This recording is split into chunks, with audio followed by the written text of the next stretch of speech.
you have this incredible thread that you can pull on for both you and your husband of conviction from your own experiences that tie directly to why you do the work you do. But now you've got 150 employees, right? Yeah. How do you help them to feel a sense of meaning and purpose in the work? And I'm kind of related to that. I'm curious about how that might have changed or been more or is more challenging with more and more people, like more and more Yeah. employees. Yeah. Yeah. Um, okay, so you are right on that point. The more you grow, the more challenging it gets. So I'll tell you the things that we've done. I'll also tell you some of the things that help us. So I remember, I think it was around 2017 or 18, we did this internal team satisfaction survey because we do this every single year. And we had just gone through a growth phase. And I read the results of that survey and I thought, oh, these are the worst results we've ever had. Mhm, And I think it's because we grew really quickly. mhm, And when you do that, I mean, things are a little messy, things are hard, you're breaking processes, having to rebuild them. And it was getting hard, and our team felt it. And then, of course, there were different things that people were asking for. And so, as we were digesting this, we actually made a decision. We thought, okay, one response when you read this is to say, okay, let me try to do all of the things that people were asking for.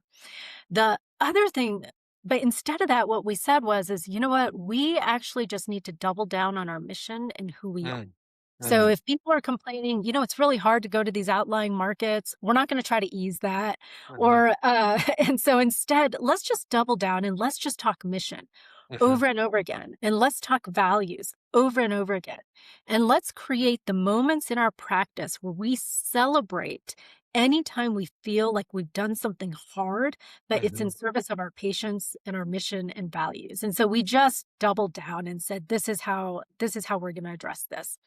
Um, but the other thing that really helps us is because we're a medical practice, people see the direct impact of the care that they're providing, at least if you're one of the frontline team members and you're in the clinic and you see it. And I'm really grateful because I think we have a lot of people who see medicine as a calling.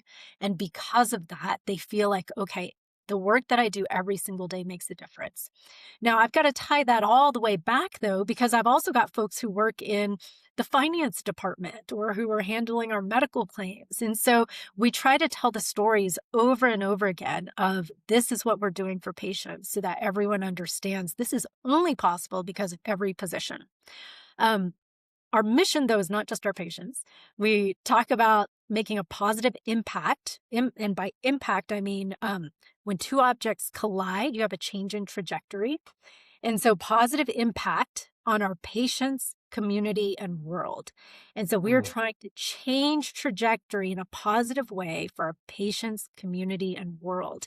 And of course, when two objects collide, it changes trajectory of both of those objects. And mm, so, we also hope it changes us. And so part of our mission is our patients, and that it's easier. We can talk about that day in and day out. We see it every single mhm, day. But then there's also the piece around our community and world, because we also partner with organizations in our community. And then for the world, we will take teams out to see the projects that we sponsor around the world so that they can bring those stories back. So we try to make it as real and as tangible as possible for our team.